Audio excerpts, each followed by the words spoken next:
Bismillahirrahmanirrahim. Assalamualaikum warahmatullahi wabarakatuh. Bertemu lagi bersama saya Mahyudi dalam channel YouTube saya, yaitu tentang media pembelajaran kartu sinonim dan antonim, atau saya singkat dengan sebutan kartu Sinan. Untuk lebih lanjut, mari kita lihat seperti apa kartu Sinan. Berikut daftar riwayat atau profil mengenai saya. Ya, ini adalah beberapa prestasi yang telah saya dapatkan, dan juga ada riwayat pendidikan yang sudah pernah saya tempuh. Berbicara mengenai pembendaharaan kosakata, ya bisa dibilang bahwa salah satu medium di dalam berbahasa adalah kosakata itu sendiri. Semakin banyak orang menguasai kosakata akan semakin baik. Kemudian penambahan kosakata tentunya sangatlah berdampak pada kemampuan seseorang dalam memahami proses pembelajaran. Kemudian pentingnya bagi seseorang membuat kosakata, memperbanyak kosakata. Yang pertama adalah karena pemahaman seseorang itu akan lebih bertambah. Kemudian menguasai kosakatanya akan lebih meningkat. Dan pada akhirnya yang ketiga, ketika pembelajar tersebut meningkat kosakatanya, maka mereka akan lebih mudah dalam berkomunikasi.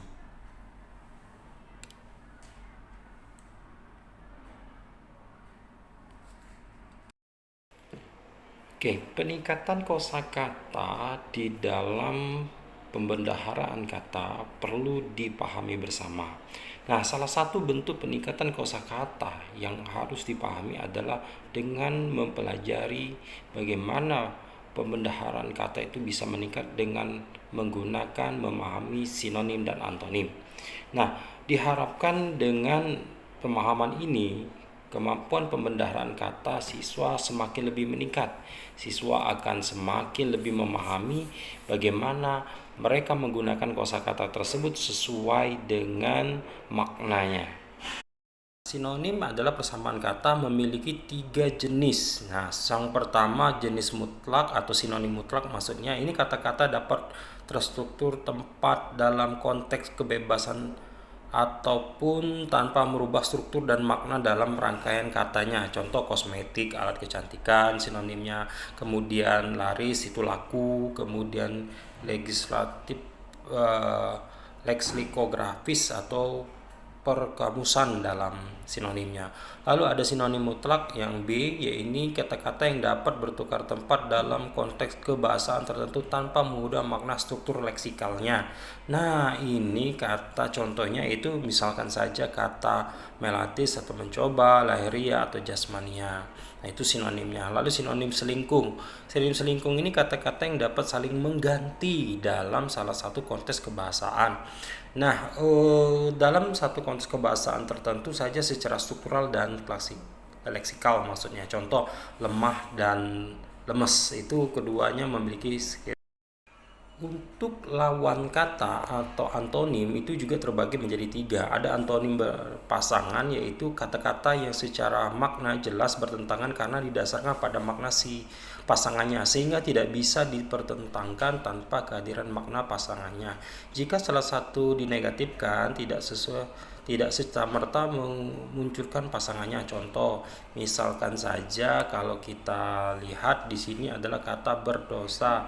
Nah, kata ini berantonim dengan kata suci, tidak berdosa. Itu kalau diambil itu tidak bisa dinegatifkan. Lalu istri dan suami ini kan sudah berpasangan, maka kata ini tidak bisa dipisahkan. Selanjutnya yang B, antonim melengkapi kata-kata yang secara makna bertentangan tetapi kehadiran makna bertentangan.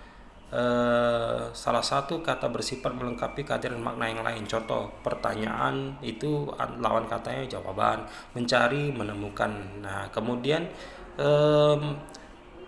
antonim satu lagi, ini salah satu antonim yang secara makna mengandung pertentangan, tetapi bertentangan makna ini bersifat berjenjang, bertahap, dan bertingkat. Contoh, dingin, hangat, panas. Nah, itu merupakan kata-kata yang berantonim, kaku, lentur, elastis, dan memiliki secara makna mengandung pertentangan yang berjenjang, bertahap, dan bertingkat.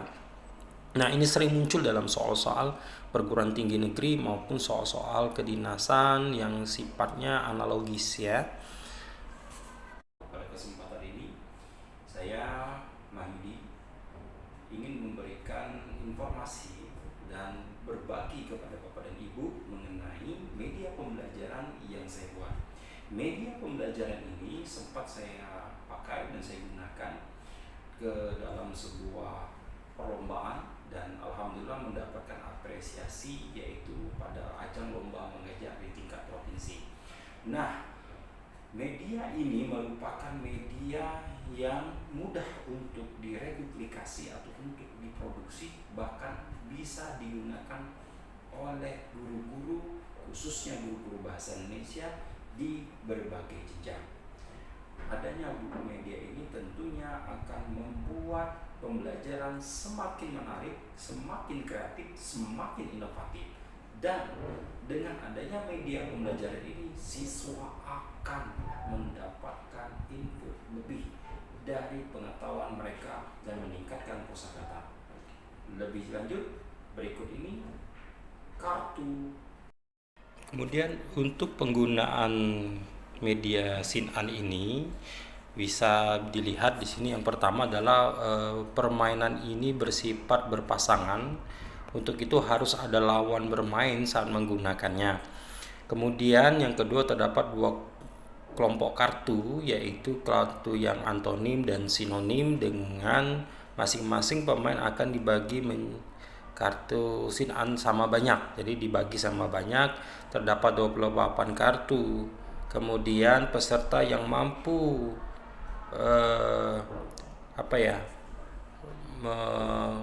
melakukan mencocokkan kartu baik itu sinonim atau antonim akan mendapatkan poin. Apabila ada satu orang sebagai pengawas, di situ bisa sebagai panitia untuk mencatat. Ya, apabila bermain individu juga bisa, atau tidak menggunakan poin pun juga bisa, karena memang sifatnya sangat fleksibel dalam penggunaan kartu sinonim dan antonim. Ini bisa dikreasikan sesuai keinginan kita. Baik, tadi sudah saya jelaskan bagaimana materi yang mengenai pembendaharaan kosakata, yaitu pada penggunaan kosakata yang memiliki kesamaan atau sinonim dan lawan kata atau antonim. Nah, untuk membantu siswa dalam memahami semua itu, maka kartu yang tadi saya maksud, kartu sinonim antonim, yaitu kartu seperti ini ya, bisa dilihat ini tumpukan kartunya ya. Ini ada kurang lebih 28 kartu. Apabila dikalikan 2 berarti sekitar 50-an kosakata ya yang terdapat pada kartu ini. Nah, kartu ini saling terhubung dengan satu kartu yang kartu lain, karena di sini ada ada dua kosakata ya, bisa dilihat di sini yang pertama dan yang kedua. Jadi kosakata ini yang digunakan yaitu kata liga di sebelah dan kata hubung.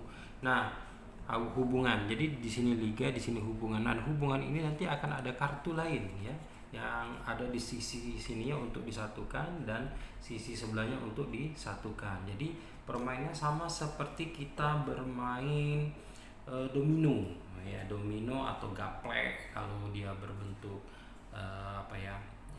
gaplek yang plastik gitu ya, tapi dia berat dan berisi.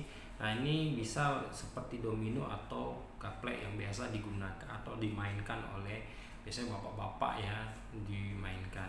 Nah, untuk lebih jelasnya bagaimana cara permainan ini, saya akan simulasikan di permainan dengan menggunakan kartu sinonim. Nah, ini kartu sinonim level 1. Jadi ini ada 5 level tadi sudah saya jelaskan. Begitupun juga antonim ya. Antonim hampir sama permainannya seperti kartu sinonim.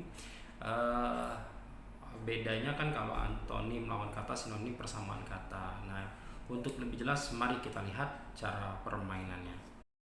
Baik, saya akan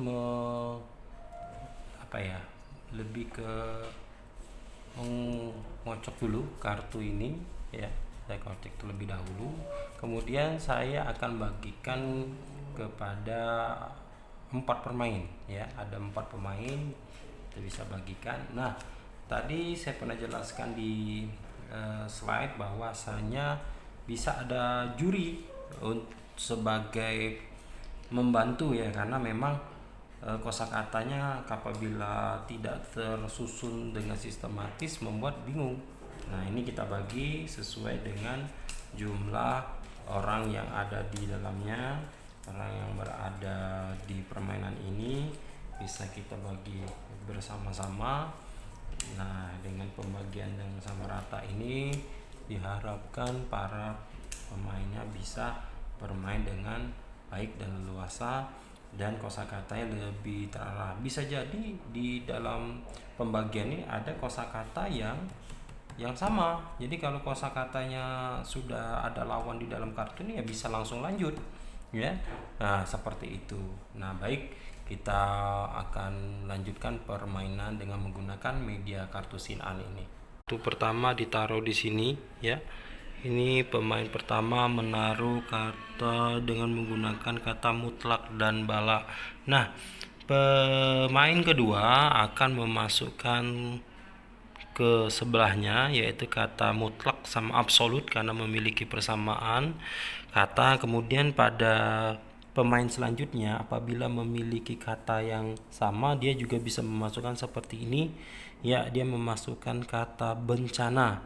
Nah, pada kata bencana diberikan kepada pemain selanjutnya. Apabila pemain selanjutnya tidak memiliki, maka pemain selanjutnya lagi akan mencoba. Jadi ini permainannya berempat dan seterusnya hingga membentuk secara sempurna keseluruhan kata demi kata pada kartu tersebut. Jadi para pemain boleh skip kalau dia tidak memiliki kartu yang menunjukkan kosakata yang ada pada kartu lawannya. Mungkin itu untuk tahap ini. Nah, itu saja. Terima kasih. Untuk lebih lanjut kita akan coba melihat secara praktikal. Terima kasih.